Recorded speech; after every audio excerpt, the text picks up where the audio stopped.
Hi, today is Ash Wednesday. My name is David Roman, and I would like to just chat with you for a few minutes about Ash Wednesday, its origins, and what that means for us.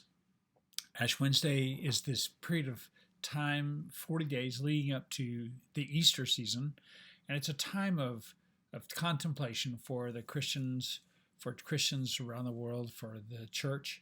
It's a time of self reflection and thinking about things that are connecting us or not connecting us with Christ. It is a time for us to really reflect on our relationship with Christ as we get into the Easter season. Easter, as you know, is a celebration that occurred for Jesus and the disciples at the time of the Passover feast. And so there are deep ties to the Easter season, and you have probably heard a sermon about the ties between the Easter process and Jesus, the Passover lamb. That's not what we're about today. We're talking specifically about today in Ash Wednesday. But I want to just go to that briefly and say, I was reading this thing, really a great book by Leo Trepp. It's the Complete Book of Jewish Observances. Isn't that a sweet-looking book there? And I read the second. This is for the Jewish. That's a Pesach, P-E-S-S-A-H, is what that's called, the Passover. And it's this time when they're looking at, for the Jewish nation, coming out of the bondage of Egypt. They've been enslaved in Egypt for several years, for generations, and Moses goes to he sees God in the bush and has that conversation, and he goes and he does all these plagues, and then the final one of those plagues is that the firstborn of each household is going to be taken by God, and in order to avoid that, the Jewish nation is told to put the blood of a lamb on their doorpost, and the angel of death, so to speak, will pass over that house. Well, there's a process for that, and part of the process is that they have to get ready to leave. They have to get ready to go away, and they cannot have stuff that's leavened. If you've ever made a loaf of bread, you know that you put some water in there, and warm water and yeast, and it soaks for a while, and it rises, and then you bake it. Well, they had to be prepared to leave, so they couldn't take leaven with them. And that's one of those ties to what we're going to talk about in just a minute. This idea that we have to get rid of this stuff that is going to keep us from taking our journey. So he does that, and they go on. Well, that Pesach, Leo has three things for that celebrates the liberation of Israel from Egyptian slavery. It's for the Jewish nation, it's the national birthday of the Jewish people. He says this: Pesha means life. And Leo writes this: the slave has no life. He exists as the tool of his master, who determines how he shall think, what he shall do, how long he shall live. Only the free have life. And he says Pesha means liberty. The isolated individual has no liberty. The isolated individual finds himself surrounded by the hostile forces of nature and the enmity of fellow humans. Liberty begins when individuals begin to cooperate, supporting one another. Liberty grows as they establish laws to which they submit freely, knowing that only as ordered society, justly regulated, can assure freedom and justice for all. So as they come out of slavery, they have to establish these rules and provide justice. Pesha means the pursuit of justice. Unless each member of society actively pursues the happiness of every other member, none is happy. The outcry of the disinherited will turn into rebellion, and happiness, rooted in peace, will vanish. So we have this idea that The Israel nation is coming out of that slavery and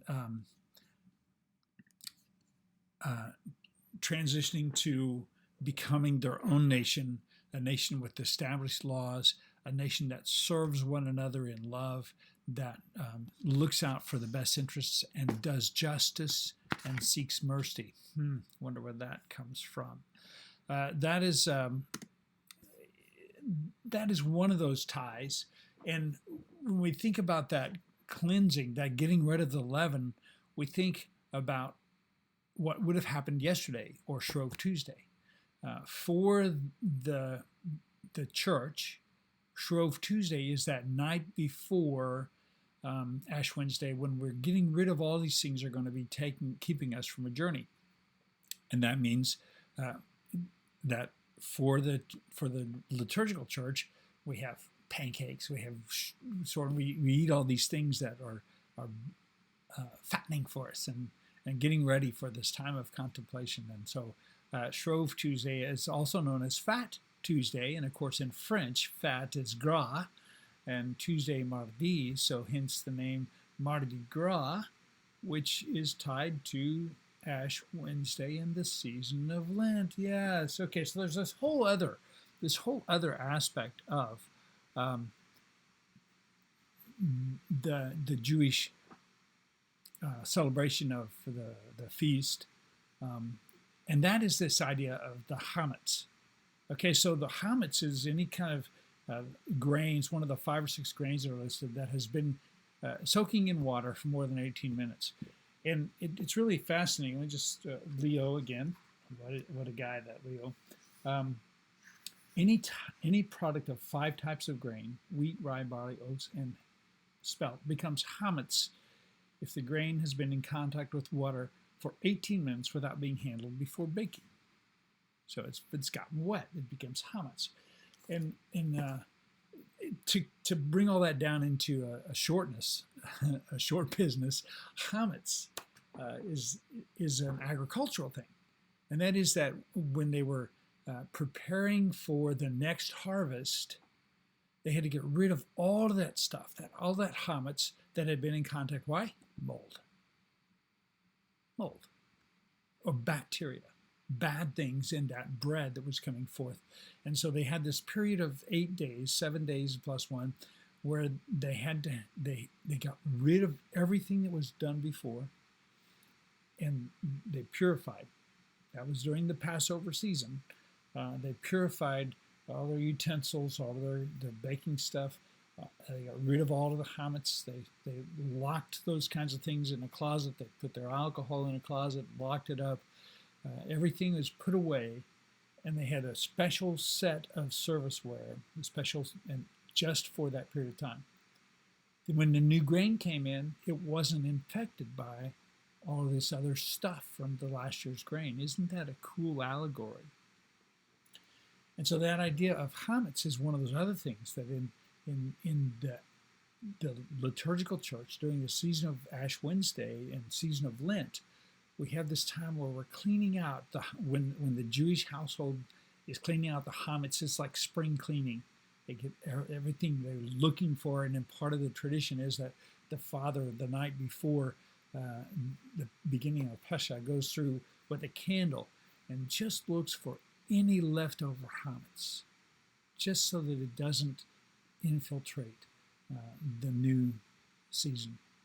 I think that's a very, very appropriate look at our own lives, and how this time of contemplation is a point where we can look at what's been going on in our lives, what's been happening in the past, things that have kept us from Christ, and we can really think about what it is that we want to give over to Christ.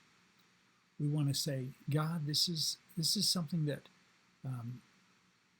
we need to get rid of. We need to leave in the past, and we need to move forward. So often when we think about giving something up for Lent, it's like chocolate, or cake, or alcohol, or Coke, or something that might impact us.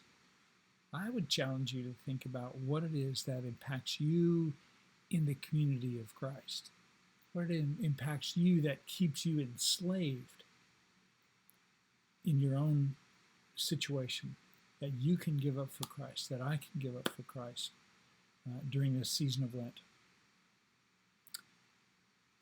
The self-help people will say that if you do something for 21 days, it becomes a habit. They will also say if you give up something for 21 days, you're less likely to go back to it. And of course, we have 40 days of Lent that we can do that. So when the priest comes and he puts the ashes on the forehead, in a liturgical setting, church, he says, from dust you will return, or from dust you come, and to dust you will return. In our church today, that's kind of icky. We don't really want to be thinking about dust. We want to be happy and celebratory, but really it's this recognition that from dust we come. We don't come into this world with anything. To dust we return. We don't leave this world with anything. So what's holding us back? Why? What are those things we're holding on to with our hands that are keeping us enslaved?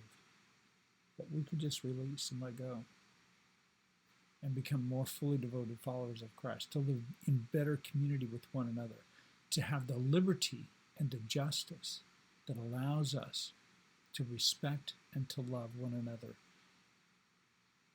which is really the gospel of Jesus. Love the Lord your God with all your heart, with all your soul, with all your mind, with all your strength. Love your neighbor as you love yourself. May you have a blessed day. May this begin a wonderful journey for you during this season of Lent, of allowing God to work in your heart, work in your life, to make you a better, more fully devoted follower of Christ.